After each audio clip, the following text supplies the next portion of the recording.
Alright, what's up mga lads? Kamusta kayong lahat mga pre? So for today's video, bibigyan ko kayo ng honest review dito sa CRP pipe natin na adjustable, or CRP power pipe adjustable. I think almost 1 month ko nang gamit tong CRP pipe. Then nakakarga nga pala tayo mga pre, naka 59 tayo big valve. Then pakinggan nyo lang yung tunog ng CRP. Mamaya papakita ko sa inyo yung CRP. And kamusta nga ba siya pang daily, pang long ride. Long ride kasi hindi ko pa siya nasusubukan. Nasusubukan ko pa lang city driving. Pinakamalayo ko pa lang na biyahe na gamit yung CRP pipe natin is sa Quezon City. Pero hindi naman ako nagagawin ng Manila and Antipolo dahil isa daw sa mahigpit ngayon doon. At yun nga, di ba? Masyadong mainit ngayon sa mata yung yung mga pipe. Lalo na dito sa amin, hindi naman ganun kahigpitan, pero may mga napapansin kasi akong mga nananadya mag-ingay sa gabi. Yung akin kasi hindi ko na to pwede ilagay sa stock na pipe. Siyempre mawala ng power yung motor, baka masira pa yung makina natin. Ayan, ito yung tunog ng power pipe na CRP. Medyo may backfire lang yun sa akin. Di ko lang sure kung bakit ganoon. Pero na-remove naman na tong natin, motor natin. Then ayun, subukan ko to sa parinig ko sa inyo high speed kung tunog. Actually hindi naman siya nagkakalayo yung tunog sa sa JBT, pero mas gusto ko yung tunog nito, yung backtone niya, tsaka yung yung tunog, mas buo yung tunog na itong CRP. Sa JBT kasi ngayon, yung mga bagong JBT, napansin ko lang mas malulutong. Di na katulad dati na buo tsaka lutong talaga. Tapos ito yung backtone na ito, maganda rin.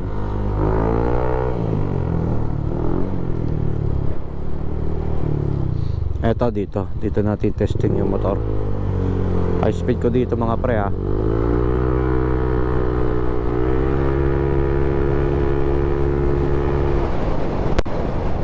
Angat ko yung visor para mas marinig nyo.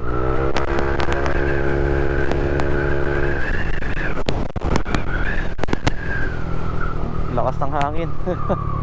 Ewan ko lang kung narinig nyo, pero yun yung tunog ng CRP pag high speed. Then kayo na bahala humusga kung gusto ba tong CRP pipe para sa inyo. Akin kasi gusto sa mga nakakarga talaga ng motor. Pero yung elbow nito 28mm, goods naman yung elbow nito. May titanium pa na na kulay. Angas nga Eto, papakita ko sa inyo yung CRP pipe natin. Closer look. Sana rinig ako. CRP pipe natin, titanium na yun dito. Then may logo na CRP power pipe.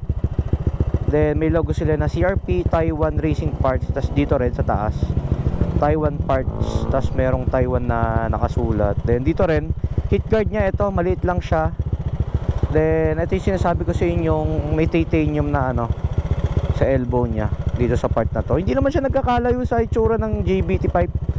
Halos same na same lang din. Pinagkaiba lang siguro syempre yung gawa. Then ito, napansin ko sa kanya may issue kagad siya. Ito almost 1 month meron na siyang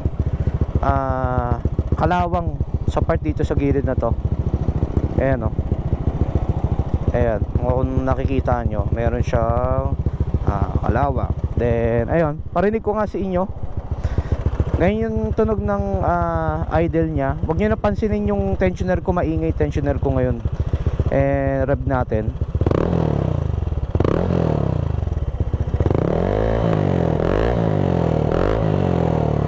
Ayan, yan yung tunog ng CRP power pipe. And ayun mga pre, actually may pupuntahan talaga ako ngayon. Siningit ko lang tong i-vlog para maipakita ko sa inyo yung CRP. Kasi actually may wala pa ako nakikita ni isang nagpo-post or nagre-review nitong CRP power pipe. Halos lahat JBT, tsaka yung akin dati nakapag-review na rin tayo ng JBT power pipe. Ayan, almost 1 month ko na siyang nagagamit. And di ata, baka 2 months na rin. 2 months na rin ata. Ayan, okay pa rin naman siya. Goods pa rin yung tunog, buo pa rin. Buo na may lutong. Pero mas gusto ko tunog nito. So not sponsored pala tong video na to. Hindi ako sponsor ng CRP pipe. Gusto ko lang sa inyo ipakita kung kamusta nga ba performance ng CRP power pipe. Sarili kong pera ginamit ko dito para makabili nitong power pipe. Actually talaga ang hinahanap kong pipe is mga silent killer like MTRT, TSMP. Yan yung mga hinahanap ko na silent killer pipe. Tapos E-Tech, okay naman yung E-Tech. Gusto ko yung mabakton na silent killer. Kaso ang problema kasi that time na wala akong mahanap, that time na naghahanap ako ng pipe, bayad na yung JBT version 3 ko na pipe na old model. Pero na-refiber na yun, tsaka na repaint na. Ayan, shoutout kay Gilmore sa tropa natin. Shoutout sa'yo pre, salamat sa pagbili ng JBT ko. Actually talaga hindi ko gusto ibenta yung pipe ko na yun nakainayang din yung kasi yung JBT pipe na walang serial number, tapos iba yung tunog mas buo yung tunog nun compare sa mga JBT na nilabas ngayon. Yun lang. And ayun mga pre, sana may natutunan kayo dito sa vlog ko ngayon. And sana okay yung audio kasi nasira tong mic ko. Nahilaw kasi yung wire. Medyo bumaluktot yung yung pinaka jack nya. Rinig ko na lang sa inyo ulit mamaya ang tunog na itong CRP power pipe. So syempre sa mga hindi pa naka-like and share and subscribe sa ating mga platforms like Facebook, YouTube, TikTok. Yan yung mga channel natin. And please guys, ma-reach natin yung 150k followers natin sa Facebook or 200k followers. And ayan, bibigyan ko na lang kayo ng ibang mga clips or video regarding dito sa CRP pipe. And syempre bibigyan ko rin kayo ng montage para makita nyo ng closer look yung CRP pipe natin. Alright, let's go.